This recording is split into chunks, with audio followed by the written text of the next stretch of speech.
السلام عليكم اخواتي اخواني، اللهم صل وسلم على سيدنا محمد. جيت معكم بواحد الوصفه جديده، نتمنى انها تنال الاعجاب ديالكم. كيف ما كتشوفوا معايا بحلول فصل الصيف وفي نفس الوقت رمضان، شهر رمضان المبارك، الله يدخلوا عنا بالصحه والسلامه والعافيه. كيف ما كتشوفوا معايا غادي نصايب معكم واحد جوج ديال الوصفات اللي رائعين وعمليين وبسرعه كيوجدوا وفي نفس الوقت يعني غيساعدونا في هذا الشهر الكريم. بسم الله على بركه الله. كيف ما كتشوفوا معايا غادي نصايب مركز ديال البرتقال ومركز ديال الليمون الحامض، يعني الحامض او الليمون، اللي كيجي اكثر من رائع وعملي وغادي يفيدنا بزاف بزاف ومنعش. بسم الله على بركه الله. كيف ما كتشوفوا معايا غادي ناخذوا الليمون، غادي نغسلوه جيدا، كنغسلوه مزيان وكنخليه بايت في الماء ليله كامله كيشرب لنا داك الماء باش يجينا مزيان. بنفس الطريقه حتى البرتقال. من بعد كنحاول انني نحك غير القشره ديالته، غير القشره هذه يعني كتفيدنا في بزاف الحوايج، يعني حتى هي ما غاديش نضيعوها وغادي نستعملوها في ليكيك، في البريوش، في الصابلي، كنستعملوها كمنسمات اللي كتجي رائعه وخطيره، لا بالنسبه للبرتقال ولا بالنسبه لليمون الحامض. كيف ما كتشوفوا معايا انا عندي كميه كبيره، يعني كندير كميه كبيره وكنخزنها في المجمد، كتدير معايا طولة الشهر ديال رمضان وفي الصيف كذلك.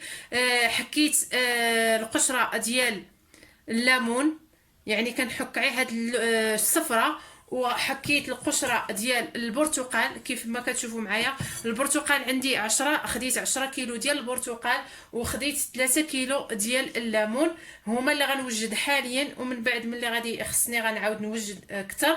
كيف ما كتشوفوا معايا غنحاول انني نوريكم الطريقه كيفاش حكيت القشره ديالتي كيفاش حكيت القشره ديالتي ديال البرتقال. كنجيب واحد الطبسيل وكنجيب الحكاكه فاش كنحكو، وغادي نجيب الليمون ديالي وكنحك نحاول انني نحك الاصفر فقط، ما نحاولوش اننا نوصلوا الابيض بهذا الشكل هذا.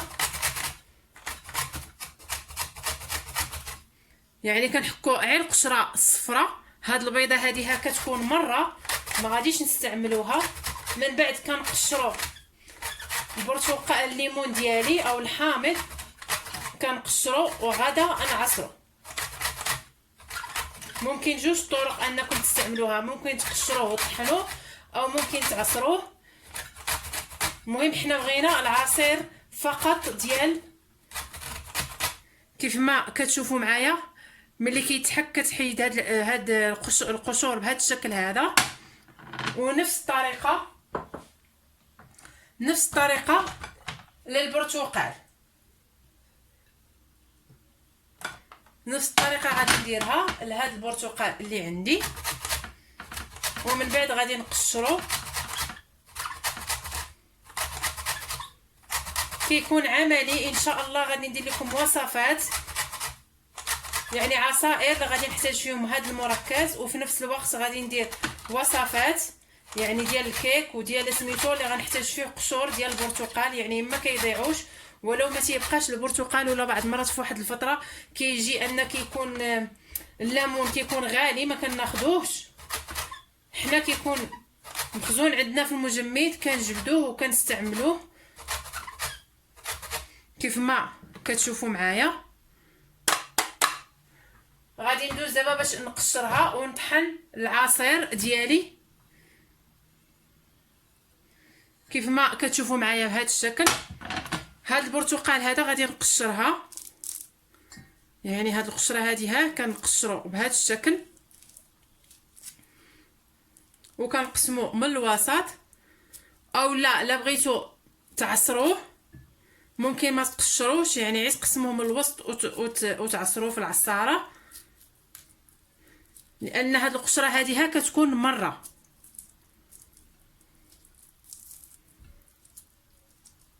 كيف ما كتشوفوا معايا بهذه الطريقه، ونفس العمليه غادي نديروها حتى الليمون. ونحاولوا اننا نختاروا الليمون اللي تكون القشره ديالته رقيقه، ما تكونش القشره ديالته غليظه، باش يكون فيه الماء ديالو اكثر. كما كتشوفوا معايا بهذا الشكل كنحاول انني نقيه مزيان. وغادي ندوز دابا باش انني نوريكم العمليه الثانيه. المرحله الثانيه غادي ناخذ السكر. بالنسبه انا عندي هنايا 10 كيلو ديال البرتقال اللي قلت لكم، غادي ندير كيلو ونص ديال سكر حبيبات.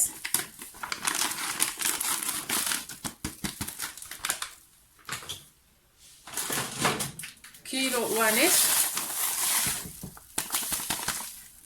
وغادي نحاول انني نخلطه جيدا. وبالنسبه للحامض غادي ندير كيلو فقط، لانه عندي 3 كيلو ديال الليمون. وغنحاول انني نحركهم جيدا. من بعد غادي ندوز باش نعصر العصير ديالي.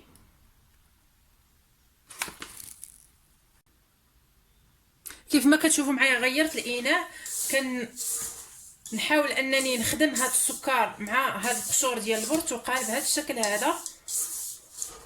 من بعد كنخليهم جانبا وكندوز نعصر البرتقال كيف ما كتشوفوا بهذا الشكل. كنحاول انني نمعسو مزيان بايدي حتى ما يبقاش يبان ليا السكر وكيتجانس مع القشور. الريحه ديالو رائعه.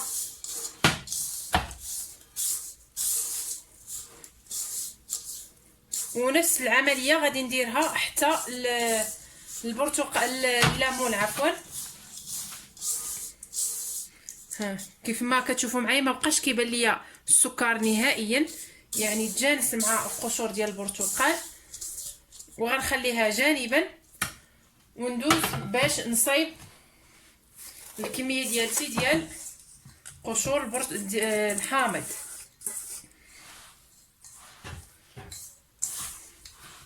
بهذا الشكل هذا. وغنجيب الاله ديالي فاش غادي نطحن البرتقال اللي عندي.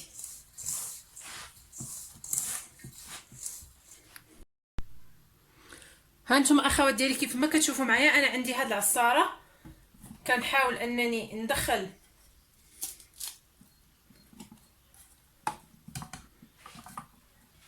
كندير الليمون ديالي وكنحاول انني ندخلو. كيخرج لي غير العصير فقط. نتوما ممكن تطحنوه في آلة كهربائيه، ممكن تعصروه كيف ما بغيتو. هذه انا كتجيني ساهله وعمليه. غادي نكمل الطحين وغنعاود نرجع معاكم. هانتوما اخوات ديالي كيف ما كتشوفوا معايا ها هو العصير فقط ديال الليمون. كيف ما كتشوفوا هنايا كاع داك العشف ديالو ولا الجلده ديالته كتصفى هنايا مع الزريعه، يعني كيخرج لنا غير الماء فقط. بالنسبه لهاد الكميه هذه غادي ندوزو اننا نزيدوها على هاد القشور. وغادي نبقاو اننا ناخذ واحد الملعقه خشبيه ولا سباتولا، وغادي نبقاو اننا نحركو بهذا الشكل هذا حتى يذوب لنا السكر. غادي نحاول انني نغطيه بالفيلم اليمونطير وغنخليه ليله كامله. ومن بعد ليله كامله غادي نجي نصفيه ونوريكم الشكل ديالو النهائي. مره غادي ندوز انني نحركو بهذا الشكل. وكيف ما قلت لكم غنخليوه ليله كامله. دابا غادي نغسل الماكينه ديالي وندوز باش انني نطحن البرتقال اللي عندي.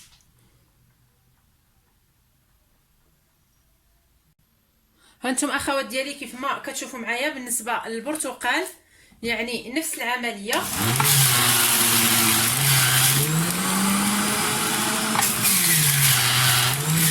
ممكن انكم تعصروه، ممكن انكم تطحنوه وتصفيوه. المهم حنا الغرض ديالنا هو اننا ناخذ العصير ديال البرتقال. غادي نكمل الكميه اللي عندي وغادي نرجع معاكم. هانتوما اخوات ديالي كيف ما كتشوفوا معايا العصير ديالي ديال البرتقال، وكيف ما كتشوفوا يعني القشور كامل كيتصفى هكا كيخرج لي غير العصير فقط. انا درت هنا الكميه الاولى وغادي نزيد عليها الكميه الثانيه،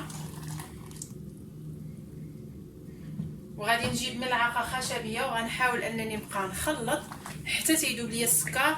نفس الطريقه اللي درت الليمون غادي نديرها حتى البرتقال.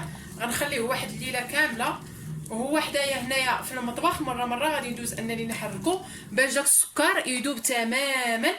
من بعد غادي ندوز باش نكمل لكم التتمه ديال الوصفه. هانتوما اخوات ديالي كيف ما كتشوفوا معايا ملي خليت المركز ديالي ديال البرتقال وديال الليمون ليله كامله بهذا الشكل هذا، كيف ما قلت لكم شويه انني كندوز انني كنحركو كيف ما كتشوفوا معايا. كنعاود نحركو يعني السكر كله داب اللي عندنا. دابا غادي ندوز انني نصفيه. بسم الله على بركه الله. غادي نبدا بديال الليمون هو الاول، كنصفيه باش ناخذ غير العصير فقط. وفي نفس الوقت هاد القشور هادو ما كنرميوهمش، كنحتفظوا بهم كيف ما قلت لكم.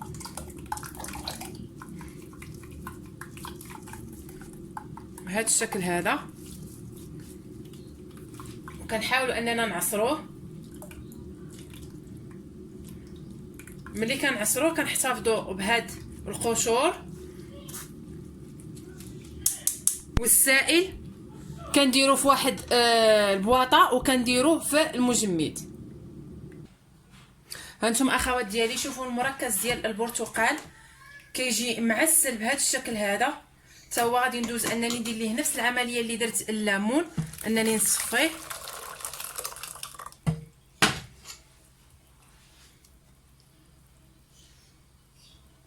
وكنبقى هادشي اللي غادي نصفيه اما غاداش نرميه كيف ما قلت لكم اننا غادي نسمو به الحلويات ديالنا لي كيك ديالنا، وكيبقى بهذا الشكل هذا ها ما كيتجمدش.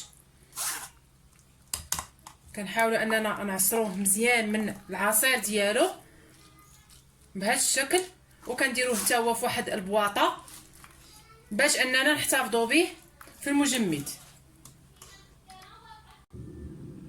هانتوما اخوات ديالي كيف ما كتشوفوا معايا ملي صفيتهم درتهم في هاد البواطات هادو اللي غادي يتغلقوا.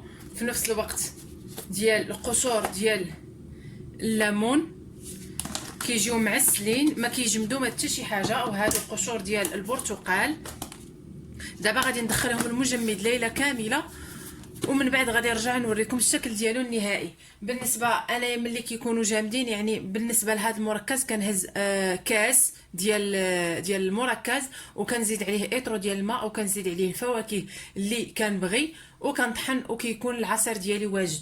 وبالنسبه للبرتقال الليمون كذلك يعني كنهز الكميه اللي غادي نحتاج يعني في اطرو ديال الماء، يعني كاس ديال العنبه في اطرو ديال الماء بالنسبه للبرتقال. اما بالنسبه لليمون ممكن ديروا عين نص كاس ديال المركز مع اطرو ديال الماء. هانتوما اخوات ديالي كيف ما كتشوفوا معايا المركز ديال الليمون والمركز ديال البرتقال كيجي على هذا الشكل، هو ما كيجمدش. المهم انا ما خليتوش ليله كامله. شوفوا كيفاش كيجي من الجهه الثانيه، هو كيبقى بهذا الشكل هذا. يعني سهل انكم باش تعودوا تهزوه. ملي غادي نبغي نصايب العصائر ان شاء الله في رمضان المبارك غادي نوريكم كيفاش غادي نصايب به العصير. وكيف ما كتشوفوا معايا قشور ديال البرتقال حتى هما راه ما كيتجمدوش، كيبقاو على هذا الشكل هذا، كيبقاو معسلين. ملي كنبغي نديرهم في شي كيك ولا في الصابلي ولا شي حاجه كنحاول نهز جهد ملعقه بهذا الشكل هذا وكنديرها في الكيك ديالي. نشوفوا قشور البرتقال حتى كذلك قشور البرتقال كيجيو معسلين. حتى بغيتو تاكلوهم بهذا الشكل هذا كيجي فيهم واحد المذاق زوين نتمنى هاد الوصفات تنال الاعجاب ديالكم وتسهل عليكم المأمورية في شهر رمضان الكريم ان شاء الله باذن الله. وترقبوني في رمضان مع هاد الوصفات اللي غادي نصايب لكم بها عصائر، غادي نصايبوا بزاف ديال الحوايج. والسلام عليكم ورحمة الله وبركاته.